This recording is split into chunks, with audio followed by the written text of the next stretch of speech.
नमस्कार, मैं हूं कंचना झा।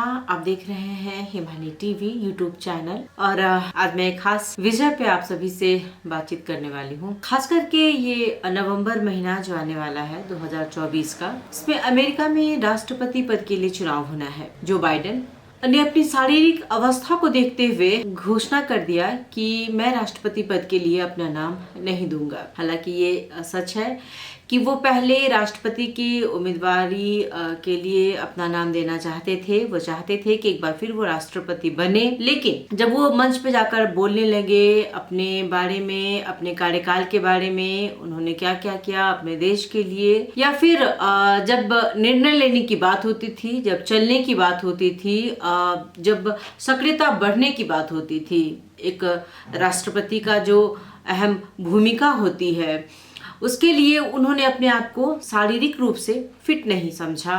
तब जाकर उन्होंने इस बात की घोषणा की कि नहीं, इस बार के राष्ट्रपति पद के लिए मैं अपनी उम्मीदवारी नहीं दूंगा, क्योंकि मैं शारीरिक रूप से उतना सक्षम नहीं रह गया हूँ। 81 वर्ष के हैं जो बाइडेन, और इसलिए उन्होंने कमला हैरिस का नाम उम्मीदवार के रूप में दिया है। उन्होंने अपने नागरिकों को एक संदेश में कहा कि आपके राष्ट्रपति के रूप में सेवा करना मेरे जीवन का सबसे बड़ा सम्मान रहा है। मेरा इरादा फिर से चुनाव लड़ने का रहा है, लेकिन अब मेरा मानना है कि मेरे लिए यह मेरी पार्टी और देश के सर्वोत्तम हित में है कि मैं इस होड़ से बाहर हो जाऊं। ये है जो बाइडेन का कहना। इसे मैं जोड़ रही हूँ नेपाल के संदर्भ से, और नेपाली कांग्रेस जिसकी केंद्रीय समिति की बैठक कल यानी रविवार को हुई थी, और इसमें बहुत तरह की बातें सामने आई। इसमें आगामी चुनाव को लेकर के बातें हुई, आगामी सभापति को लेकर के बातें हुई, प्रधानमंत्री के रूप में नेतृत्व कौन करेगा इसकी बातें हुई, और इसी में दो खेमा जो नेपाली कांग्रेस भी बटा हुआ है। एक चाहता है कि सभापति के रूप में देवा ही आए और प्रधानमंत्री के रूप में हम उन्हें ही देखें, लेकिन दूसरा खेमा है जो चाहता है कि नहीं, अब नेपाल की राजनीति में नेपाल के प्रधानमंत्री के पद के रूप में देवा नहीं आकर के एक नए चेहरे को जगह दी जाए। इसके लिए नेपाली कांग्रेस के महामंत्री विश्व प्रकाश शर्मा ने कहा कि समकालीन नेताओं को प्रधानमंत्री पद के लिए आगे करें। अब आपको प्रधानमंत्री नहीं बनना चाहिए। लेकिन इतनी सी बात को सुनकर के ही सभापति देवा उखड़ गए और उन्होंने जोर से बीच में प्रतिकार करते हुए कहा कि मैं इस बात को मानने के लिए तैयार नहीं हूँ। आपको जो करना है आप करें, लेकिन मैं ये पद छोड़ने के लिए बिल्कुल तैयार नहीं हूँ। किसी के कहने भर से मैं ये छोड़ दूंगा, ऐसा तो समझना भी गलत है। अपनी अपनी बात रखने की स्वतंत्रता सभी को है। उन्होंने इसी बात को आगे बढ़ाया कि अपनी अपनी बात को रखने की स्वतंत्रता सभी को है। आपने अपनी बात रखी, यह आपका विचार था, आपने रखा, लेकिन मेरी ऐसी अभी कोई राय नहीं है। मैं बिल्कुल भी अभी इस पद को छोड़ने के लिए तैयार नहीं हूँ, और ये भी कि किसी के कह देने भर से मैं छोड़ दूंगा, ऐसा तो कदापि नहीं होगा। लेकिन सोचने की बात यह है, समझने की बात यह है कि जिस तरह की उनकी शारीरिक अवस्था है, जिस तरह से एक प्रधानमंत्री को एक्टिव होना चाहिए, जिस तरह से एक प्रधानमंत्री को देश का रिप्रेजेंट करना होता है, वो कहीं जाते हैं, प्रतिनिधित्व करते हैं देश का, उस वक्त में उनका ढंग से खड़े होना, लोगों की बातों को सुनना, उस अनुरूप जवाब देना, ये इनको जवाबदेहिता होती है। प्रधानमंत्री अगर सक्रिय नहीं होगा, अगर ढंग से चल नहीं पाएगा, अगर ढंग से बोल नहीं पाएगा, तो अपनी बातों को क्या रख पाएगा किसी के सामने। और जिन बातों को उठाया गया है, विश्व प्रकाश शर्मा जिन्होंने इस बात को उठाया, वो उनकी ही पार्टी के महामंत्री हैं।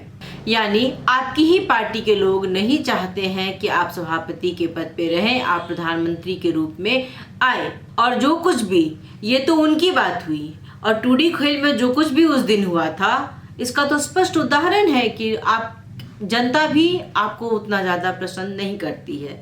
पसंद मैं ये नहीं कह सकती हूँ कि उनका योगदान नहीं रहा है, नेपाली राजनीति में उनका एक बहुत बड़ा योगदान रहा है।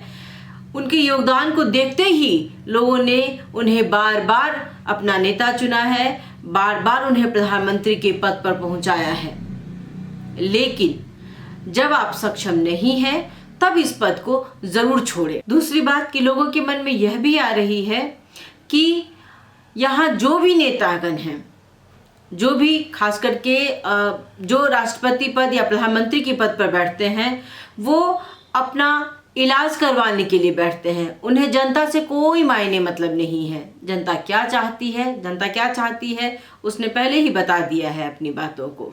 फिर भी आप नहीं सुनना चाहते हैं तो ना सुने, क्योंकि हाँ, ये भी सच है कि किसी के कहने से आप कुर्सी नहीं छोड़ेंगे, लेकिन शारीरिक अवस्था को देखते हुए आपको निर्णय लेना होगा। और हाँ, ये कोई पहले व्यक्ति भी नहीं है, शेर बहादुर देववा कोई पहले व्यक्ति भी नहीं है जो इस तरह की अड़ान लिए हुए हैं कि मैं नहीं छोड़ूंगा। नेपाल की राजनीति में अगर आप देखें तो जो भी इस पद को पाता है उसके बाद वो दूसरे को कभी आने नहीं देता है। महामंत्री शर्मा ने तो यह सुझाव दिया, उन्होंने नाम तक का उल्लेख कर दिया कि प्रधानमंत्री पद के लिए सभापति देववा के विकल्प में शेखर कोइराला हैं, विमलेंद्र निधि हैं, प्रकाश मान सिंह हैं, पूर्ण बहादुर खड़का हैं, शशांक कोइराला हैं और अर्जुन नरसिंह केसी तक का उन्होंने नाम लिया कि इन सभी व्यक्तियों को अगर यदि आप किसी एक को बनाते हैं प्रधानमंत्री तो इससे 3 फायदे होंगे। एक तो आपका जो त्याग है वो भी दिखेगा, आपकी पार्टी के लिए भी और देश के लिए भी।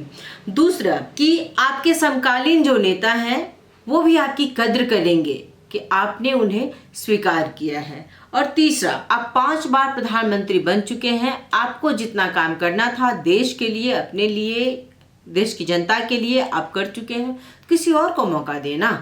और सभापति को ये भी सोचना चाहिए कि यह जो उन्हें सुझाव दिया गया है वो कौन दे रहा है।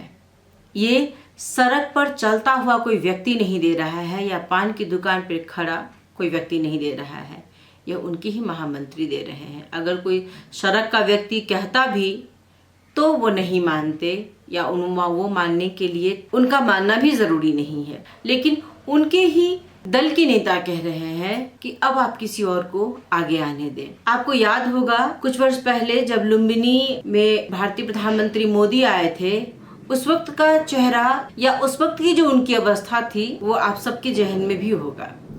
पद की लालसा इतनी कि आपको कुछ भी नहीं सूझ रहा है, आप कुछ भी नहीं देख पा रहे हैं कि आपकी जनता क्या कह रही है, आपकी शारीरिक अवस्था क्या है, आप किस तरह से मंच पे खड़े होते हैं, लोग कैसे आपके साथ हुटिंग करते हैं, जब आप किसी कार्यक्रम में जाते हैं लोग आप पे हंसते हैं। इतना होने के बावजूद भी अगर आप अपने पद पे बने रहते हैं या किसी की नहीं सुनते हैं तो इसे तानाशाही भी कहा जाएगा। ये आपकी तानाशाही है जिसे आप चाहे न चाहे, कोई आपको माने न माने, उससे आपको कोई फर्क नहीं पड़ता है।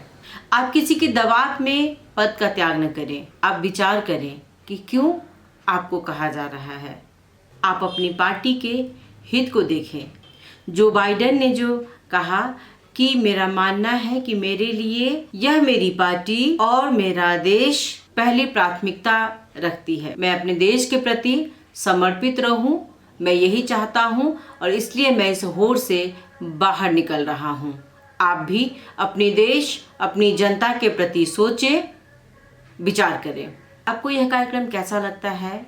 आप अपने सुझाव, सलाह हमें अवश्य भेजें। और इसमें भी जो भी मैं बोलती हूँ उसे आप कितने सकारात्मक रूप में लेते हैं ये भी ज़रूर बताएं। आपके सुझाव, सलाह की हमें बहुत आवश्यकता है। और हाँ, आप अगर यह कार्यक्रम देखते हैं तो हिमालनी को ज़रूर सब्सक्राइब कर दें। बहुत बहुत धन्यवाद। नमस्कार।